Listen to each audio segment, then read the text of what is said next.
So, how do we have this picture of Hunter Biden? You got to remember, he took it himself and put it on his laptop, along with all kinds of incriminating emails and a lot of weird stuff. He brought that laptop to be fixed after he spilled something on it to a store in Wilmington, Delaware.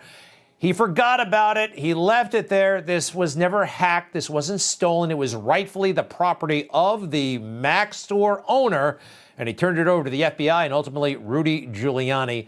This is a real deal thing, yet the intel community covered for Joe Biden. Watch this. There are 50 former national intelligence folks who said that what he's accusing me of is a Russian plant. They have said that this has all the five former heads of the CIA, both parties, say what he's saying is a bunch of garbage. Well, yeah, they actually put out a letter. He was deceiving everybody, Joe Biden was, but this letter in it did say, go ahead and put that up if you got it, the arrival on the U.S. political scene of emails purportedly belonging to Vice President Biden's son, Hunter, much of it related to his time serving on the board of the Ukrainian gas company Burisma, has all the classic earmarks of a Russian information operation.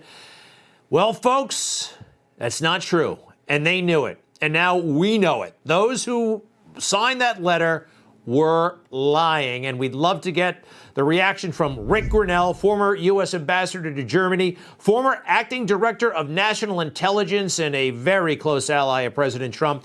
Sir, welcome back to Newsmax. The New York Times finally acknowledged it. The liberals have to accept it. Will there be accountability for those intel people who signed that letter? Yeah, I mean, look, Greg, this is so late, right? The New York Times coming around. New York Post was banned from social media for even talking about this. 3 weeks before the election, 50 former U.S. intelligence officials signed this letter and say, don't look at Hunter Biden's laptop because it's Russian disinformation. Now, let's be honest.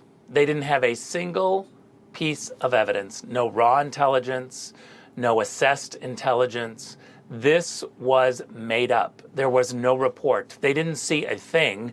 They jumped to manipulate intelligence 3 weeks before an election because they didn't like Donald Trump, they're Democrats, or both, or for both of those reasons. And the reality is the only country that really didn't want us looking at Hunter Biden's laptop was China. Every time the Democrats said, don't look at that laptop. Look over there at Russia, Russia, Russia, Russia. The Chinese loved it. They do not want anyone going through the details because 10% for the big guy is exactly what we're going to find out, who in China was paying 10% to whom. And you know who the big guy is. I know who the big guy is. The New York Times knows who the big guy is. But no one's saying what the big guy's name is. Well, I'll do it right now. The big guy is Joe Biden. We all, and they know it. Everybody knows it. And now we have a president. And I would love to get your perspective on this. Joe Biden, to me, well, he's conflicted. He has entanglements, as we know, through Hunter in China, in Ukraine, and Russia. Watching him, do you think he's plagued by these conflicts? And it's impacting how he conducts foreign policy right now?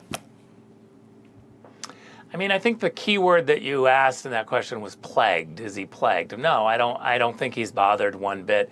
He's a creature of Washington, D.C. for 40 years, and he saw what happened with the entirety of the official Washington, lobbyists and media people and all sorts of politicians. They all rushed to protect him. I mean, I've never seen more Democratic candidates drop out of an election, presidential election, in 3 days right before Super Tuesday. It was boom, boom, boom.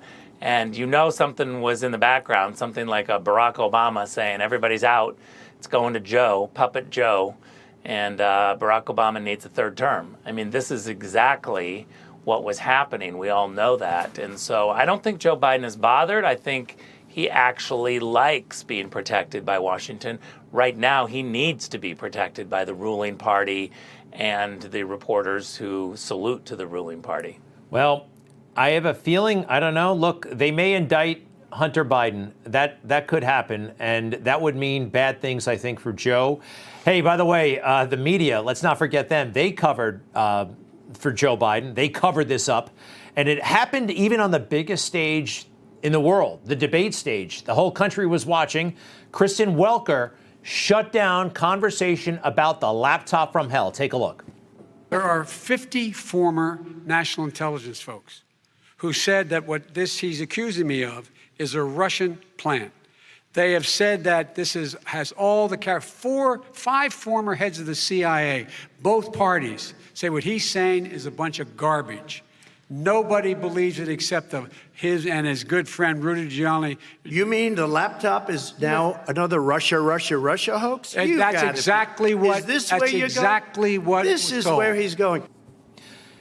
Rick, you brought this up, and you are bringing it up, and I applaud you for doing that with that moderator, Kristen Welker. I don't think she wanted to hear from you.